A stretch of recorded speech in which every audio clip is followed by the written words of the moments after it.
this is Derek, and I had a question on the greater thans and less thans at the end of 3.3, and it just seemed like a good spot to do kind of an overview of absolute value equations and inequalities. So when you're taking the exam and also the quiz, these notes are in the header. So for instance, over here, here's our chapter 3 review. So the same way that this shows up in the header of the review, it'll show up in the quiz and then also the exam as well. When you click on a different question, it goes away, but all you have to do is click hide intro, show intro, and it'll come back and forth. So let me come back over here. When we're solving these absolute value equations, the first thing we want to do, whether or not it's an equation or an inequality, is isolate the absolute value. And so for this problem that I was asked about over here, which is right here, that's the first thing I did. So I got everything over, isolate the absolute value. And then that's where we kind of have these three different things we've looked at. We've looked at if it were an equal sign, we looked at if it were greater thans, and then less thans. And those three things do three different things. So what they're suggesting over here is that we try test points on each of the intervals. They are picking the dumbest test points in the world. So they're saying on the interval negative infinity to 5/2, we could try like this gigantic negative 1 million to make it seem hard. Or we could pick an easy number like, 0, and because that's on that interval, and you plug that in and it comes out true and it's fine. So they're picking like the extremes, but like 11/2, I would have picked 6.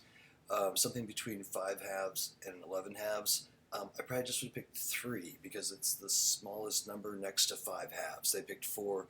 That's cool. The 2's cancel and it comes out 0. But these were just totally arbitrary and kind of silly choices in my mind. And absolutely unnecessary if you just think about what the graph is doing. And that's the part that I want to show you here. So I graphed both of these. So here 2b minus 8 is this function right here. And if I factor that 2 out, it's the same thing as 2 and then b minus 4. So there's our shift to the right 4. And then the 2, it stretched it by a factor of 2.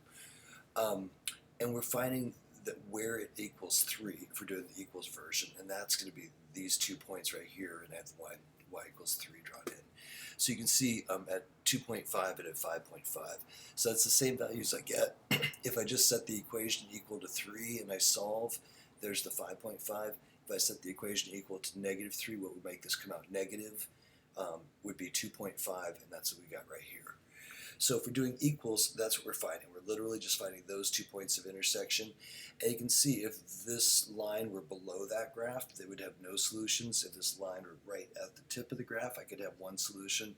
Or if this line crossed, it could cross twice. And then I can have 2 solutions. The other thing that could also happen is it could actually run along one of these lines. It could be an oblique line instead of a horizontal line. And then that would be the case of infinite solutions. But in this case, so for the equals, we're just going to see when it's a number, we have these 2 points, and that's generally going to be our solutions. So with the greater thans and the less thans, if we want to know where it's going to be greater than this, it's all the places where this green graph is above the line. So it's going to go from negative infinity to 2.5, and from 5.5 to infinity, because that's where the green graph is above the line. If you want to know where it's going to be less than, that's where it's below 3, because this is saying where is this stuff below 3, or what numbers keeps it below 3. All of the x values in here, which is anything between 2.5 less than x less than 5.5, I think was actually a b, I used an x in here. Any of those values in there, that's going to make it come out to values that are less than 3. So when you're setting this up on your exam and when you're working these questions, first thing to do is to isolate the absolute value, all 3 cases, no matter what we're looking at. If we are doing an equals, great, then we just do once we have it isolated, the stuff equals 3 or the stuff equals negative 3, and then solve that out and get our values. So if it is a less than, that's where we're going to get the continued inequality, because we're looking for the area between here, and that's why they're having you test these regions. But so what I do is I just set it up to solve that way. And you can also just set it as equals and know that it is a less than, which means it's going to come out in here. If you want to do that a little more formally, we're saying it's negative 3 is less than the math.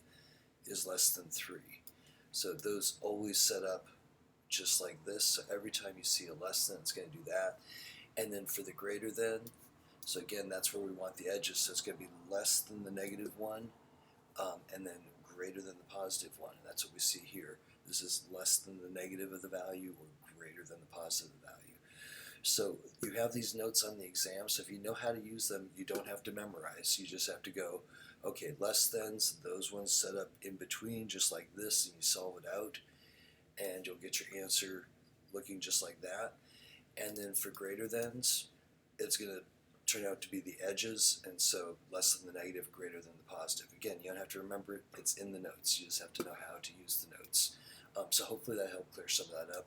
That said, these are a tough topic.